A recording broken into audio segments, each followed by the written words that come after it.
para los futuros jubilados. Señor Chaput, ¿cómo está? Buenos días. Muy buenos días, Enzo. Un placer estar acá. A ver, el tema puntual de esa mañana por el cual hemos invitado es la reforma laboral inconclusa. De hecho, la ministra Arauz ya adelantó algo la semana pasada. De lo que usted tiene conocimiento desde que entró ese gobierno en la fecha, ¿qué se ha avanzado hasta el momento o por lo menos qué es lo que se ha podido lograr en cuanto a flexibilizar las normas laborales, hacer una reforma laboral más completa, tener una ley del trabajo que digamos que permita justamente hacer todos estos cambios? Bueno, la reforma laboral tal y como nosotros la concebíamos tenía tres pilares fundamentales. Uno vinculado a la productividad, otro vinculado a los derechos laborales y un tercero al fortalecimiento de la autoridad de trabajo. Yo creo que en este último punto, el actual gobierno, sobre todo durante la gestión de la actual ministra Manuela García, se ha hecho avances importantes fortaleciendo el sistema de inspección y fortaleciendo la autoridad de trabajo. Sin embargo, respecto a los otros dos puntos, el vinculado a la productividad y al rescate de los derechos laborales, sobre todo en aquellos que nos llevan a la informalidad, este gobierno ha hecho muy poco. ¿Por qué razón ha hecho poco? ¿Qué le ha faltado sobre todo? Yo ¿Ha faltado creo que tiempo o simplemente la decisión de hacerlo? Yo creo que falta coraje. Yo he asegurado en varias oportunidades que este gobierno no ha impulsado ninguna reforma de fondo. Yo lamento mucho las expresiones de la ministra Mercedes Arauz en el sentido que no se debe hacer la reforma laboral por antipatías políticas. Yo creo que es un mensaje contradictorio, porque si por un lado el Ministerio de Economía y Finanzas quiere impulsar la competitividad y por otro lado queremos engancharnos con los mercados internacionales, pues es obvio que tenemos que hacer reformas estructurales y una de ellas es la reforma laboral, que no puede esperar más. Y si vemos cuáles son los puntos centrales sobre los cuales se tiene que manejar el debate, pues veremos que el de la productividad, es decir, la capacitación de los trabajadores, la ejecución de bonos de productividad para aquellos trabajadores que verdaderamente lo merezcan, la disminución del impuesto a la renta si es que los empleadores apuestan por fomentar la educación dentro de su entorno laboral, son elementos importantes. Y por otro lado, el vinculado a la seguridad social, a los sistemas de salud y a las pensiones, y la misma CTS. El 80% de la masa laboral peruana es informal, y estas son cifras manifestadas por el propio exministro Luis Carranza. Entonces, si el gran problema del Perú es la informalidad, pues es obvio que hay que atacarla a la brevedad posible. Y es necesario también indicar de que es imposible construir competitividad si no empezamos de una vez por todas una reforma laboral con el debate adecuado. A eso iba, porque justamente estamos en la discusión de ser un país más competitivo, un país más integrado al mundo, que compita con los países de primer nivel, con grados de inversión, ¿no es cierto? Y tenemos todavía problemas que pertenecen a países pues digamos, de otro tipo, ¿no? Hay países subdesarrollados, pero bien subdesarrollados. Entonces la pregunta es, ¿qué se puede hacer en el tema de productividad de manera contundente para que ese tema pueda avanzar en el camino? De hecho, le quedan al gobierno solamente un año de gestión y en un año sería un poco difícil de hacer algo, por lo menos, o dejar por lo menos las bases apuntaladas para que se pueda por lo menos hacer algo más en el siguiente gobierno. Ese no lo va a hacer definitivamente, ya no queda espacio para eso, y hacerlo implicaría de repente alguna medida política que pudiera afectar a la ciudadanía, quién sabe. Y en segundo lugar, en el tema de la capacitación de los trabajadores, en ese aspecto, ¿cómo se puede ir avanzando, dado que ya también ha habido algún logro importante en este gobierno? Yo creo que sí le queda espacio a este gobierno, y tomemos el ejemplo de Alejandro Toledo con el Tratado de Libre Comercio, que lo tomó como una política de Estado, inició la discusión y los trámites y lo culminó este gobierno. Igual se podría hacer con la reforma laboral. No es algo que tiene que imponerse, sino que tiene que consensuarse.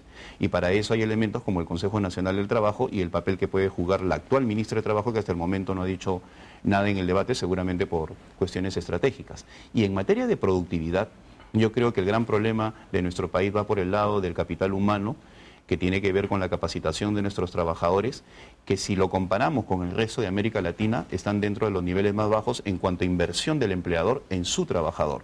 Por otro lado, la generación de bonos de productividad para aquellos trabajadores que lo merezcan también se ha demostrado que es un elemento que impulsa a la productividad. Pero eso tiene que ir acompañado de otros componentes de la reforma.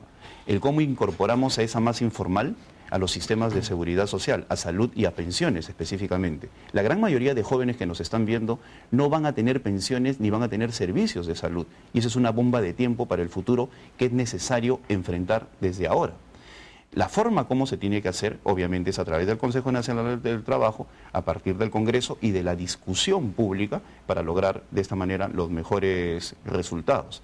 Y finalmente, el tema que tiene que ver con la informalidad y la MIPE. Se han hecho esfuerzos por el lado de las micro y pequeñas empresas, pero son insuficientes. El mismo Banco Interamericano de Desarrollo, en un libro que está próximo a salir, que está en borrador, indica que apostar por la micro y pequeña empresa es apostar por la informalidad. Y países como los nuestros tienen que más bien fortalecer cadenas productivas, encadenamientos, clústeres, que es otro punto que está ausente en el debate. Y si a eso le agregamos la necesidad de innovación, muchas empresas están tomando ya con seriedad el tema de la innovación, obviamente vamos a dinamizar mercados y vamos a tener como resultado un país más competitivo. Nada de eso está presente en el debate actual, salvo el tratar de postergar esta discusión para el próximo gobierno, y yo creo que es necesario ya retomarlo. Recordemos que hay una ley MIPE que todavía, bueno, ha sido implementada, pero no está al 100% implementada y que todavía falta mucho para eso. Así es, y que castiga el crecimiento de las empresas. Cuando uno escapa a los parámetros de la ley MIPE, pierde una serie de beneficios, y eso por eso es necesario engarzarlo con una reforma laboral más contundente. Por otro lado, en buena hora que aún no se haya aprobado la Ley General del Trabajo en el Congreso, porque más bien sería un obstáculo para la competitividad tal y como está en estos momentos presentada. De hecho, a nivel de las comisiones de trabajo y las que estén involucradas en este tema, no hay un consenso absoluto. Se señalaba que faltaba un pequeño espacio, unas cuantas leyes de la norma ya general para poder finalmente procesarla, pero todavía pues... Mira, Enzo, yo creo que es necesario cambiar la filosofía del debate. Por eso felicito que coloques ese tema en agenda. Muchas veces se tiende a pensar que la reforma laboral es señalar la puerta de salida del trabajador, cuando es al contrario. Una reforma laboral bien enfocada fortalece la autoridad del trabajo, como estamos viendo con el sistema de inspecciones, garantiza que tenga derecho a todo su esquema laboral, y por otro lado lo beneficia en términos de productividad y de formalidad. Entonces es necesario ver también esta discusión desde un punto de vista mucho más proactivo y positivo. Correcto, señor Chaput. Ahora quiero pasar a un tema importante antes que nos vence el tiempo, que tiene que ver con esta propuesta que ha lanzado el señor José Luis Chirinos, presidente o jefe de la ONP, para que las aportaciones mensuales de los trabajadores pasen de un 13% a un nivel de 27% mensual. Esto, digamos, en la medida en que permita a futuro tener una mejor pensión, una pensión más decorosa para el jubilado vinculado con ese programa de pensiones del Estado. La pregunta es si la ONP, bajo estas circunstancias, digamos que es una entidad de la cual se dice que está casi quebrada, podría subsistir en el tiempo, y si es que esto implicaría, obviamente, como señala el señor Chirinos, hablar con el Estado, con el gobierno, para que las aportaciones, digamos, sean más amplias, ¿no es cierto?, se aumente la aportación de parte del Estado, también de parte del empleador, con tal de una pensión mucho más elevada en el futuro. El proceso de pensiones a cargo de la ONP tiene un componente distributivo, ¿no?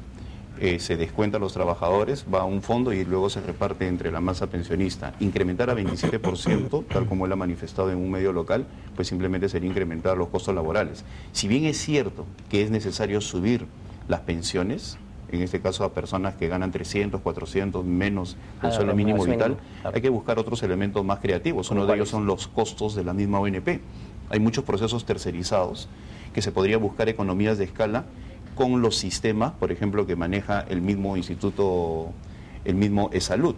En estos momentos, si nosotros vemos los gastos que tiene la ONP en materia de procesos judiciales y en materia de tercerización, pues son excesivos, y ahí sí se requiere una auditoría interna para que de esa manera se pueda determinar de qué manera se pueden utilizar a otras dependencias del Estado para esos recursos derivarlos hacia pensiones. O sea, ajustar gastos internos en la ONP para que eso permita... En estos momentos considero que son excesivos. Y por otro lado, el señor Chirinos manifestó que era necesario crear una superintendencia para los dos sistemas, tanto el privado como el de la ONP. Yo creo que eso sería burocratizar algo que no necesariamente va a tener buenos resultados. El sistema privado de pensiones tiene que ser mejor regulado, para eso ya está la Superintendencia de Banca y Seguros con la Superintendencia Adjunta de Pensiones, y el tema de la ONP tiene que ver fundamentalmente con aquellas personas que son minoritarias, que están alejadas del sistema privado.